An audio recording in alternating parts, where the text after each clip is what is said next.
तो आज हमारे सामने भी है छोटी बच्ची जो कि नागपुर से मुंबई आ चुकी है।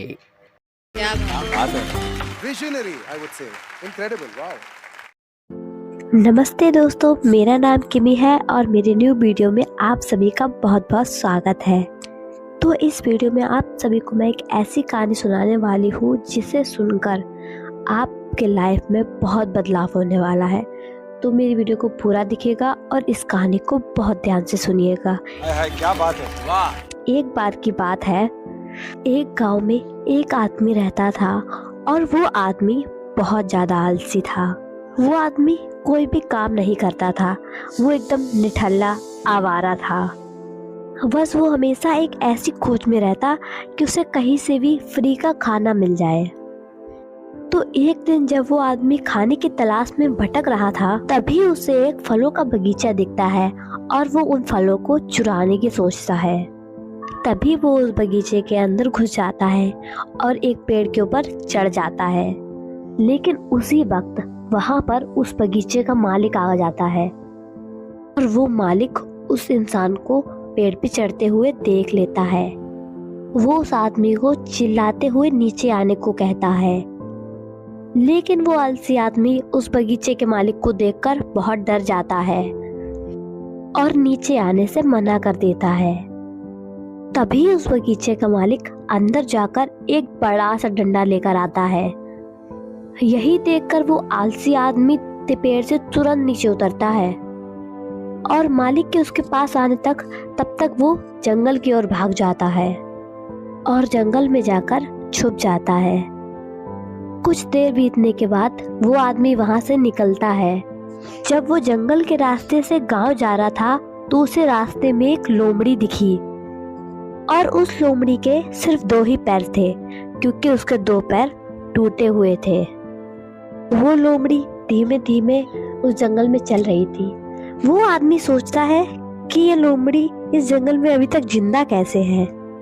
ये लोमड़ी भाग नहीं सकती, चल नहीं सकती, एक शिकार नहीं कर सकती, फिर ये अपने आप को और जानवरों से जंगल में बचती कैसे होगी। वो आदमी ये सब कुछ सोच ही रहा था कि सामने से एक शेर आ जाता है और शेर के मुंह में एक मीट का टुकड़ा था और वो उस लोमड़ी की तरफ बढ़ रहा था।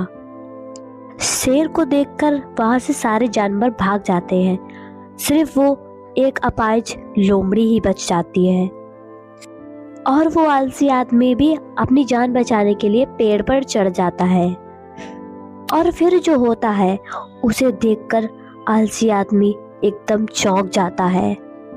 वो शेर उस मीट के टुकड़े को लोमड़ी के सामने छोड़ देता है और खुद वहां से चला जाता है और फिर वो लोमड़ी उस मीट के टुकड़े को खाने लग जाती है। वो आलसी आदमी बहुत चौंक जाता है और ऊपर वाले की ये कृपा देखकर मन ही मन बहुत खुश भी होता है।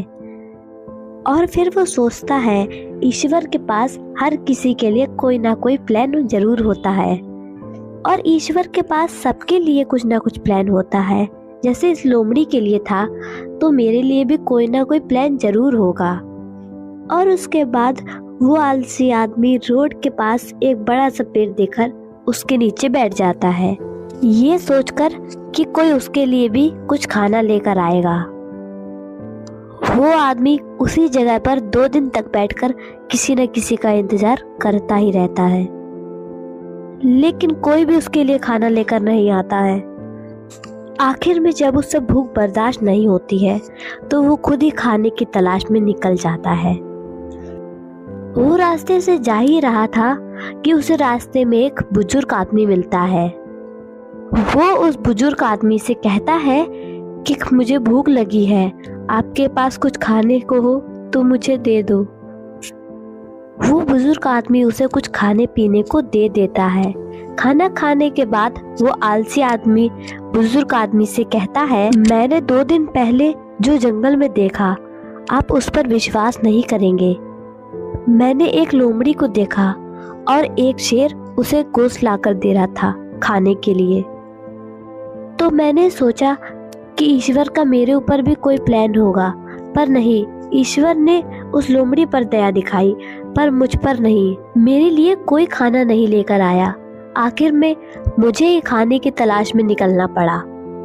वो आलसी आदमी ने बुजुर्ग आदमी से पूछा कि ईश्वर ने मेरे साथ ही ऐसा क्यों किया। बुजुर्ग आदमी ने कहा, ये तो सच है, ईश्वर के पास हर किसी के लिए प्लान होता है और तुम्हारे लिए भी कोई प्लान है, लेकिन तुमने उसे गलत तरीके से समझ लिया। ईश्वर तुम्हें वो लोमड़ी की तरह नहीं, उस शेर की तरह बनाना चाहता था। इस कहानी से हमें ये सीख मिलती है कि अगर हम अपनी जिंदगी को सही से देखें तो हमें पता चलता है कि जिंदगी सबक से भरी पड़ी है और हर एक मोमेंट का एक डीप मीनिंग होती है। उस आदमी ने सोचा कि वो लोमड़ी बैठी हुई है और चीजों का इंतजार कर रही है, लेकिन वो आदमी भूल गया था कि वो लोमड़ी मजबूर थी। लेकिन हम उस लोमड़ी की तरह मजबूर लाचार नहीं है। ऊपर वाले ने हमें क्षमता दी है अपना काम करने के लिए, शेर की तरह, लेकिन हमारे पास खुद की क्षमता है अपने आप को संभालने के लिए। लेकिन आप सभी को मेहनत करनी होगी और अपने अंदर जागरूकता लानी होगी अपने काम के लिए, तो हम भी उस शेर की तरह बन सकते हैं। इस कहानी के बाद मैं आप सभी को एक बहुत अच्छा भजन सुनाने वाली हूँ, और आप मेरा ये वीडियो कहाँ से देख रहे हो जल्दी से कमेंट में बता दो और मेरी वीडियो को एक लाइक कर दो। हाय हाय क्या बात है, वाह। ये फिर all the best. Welcome to Indian Idol. दिल में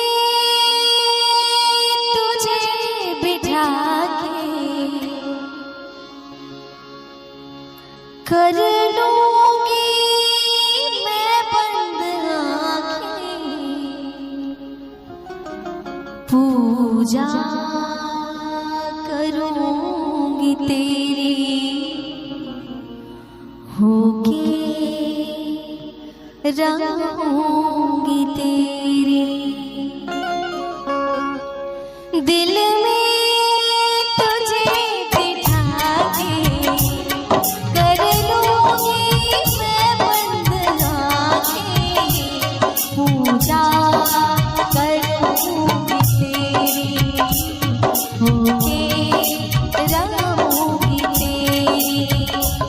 दिल में तुझे बिठा के कर लूंगी मैं बंद आँखें, पूजा करूंगी तेरी होके रहूंगी तेरी।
फिरोज जी के लिए एक बार जोरदार तालियां। What a fearless visionary, I would say. Incredible, wow. मिलते हैं अपने अगले वीडियो में, तब तक के लिए नमस्कार।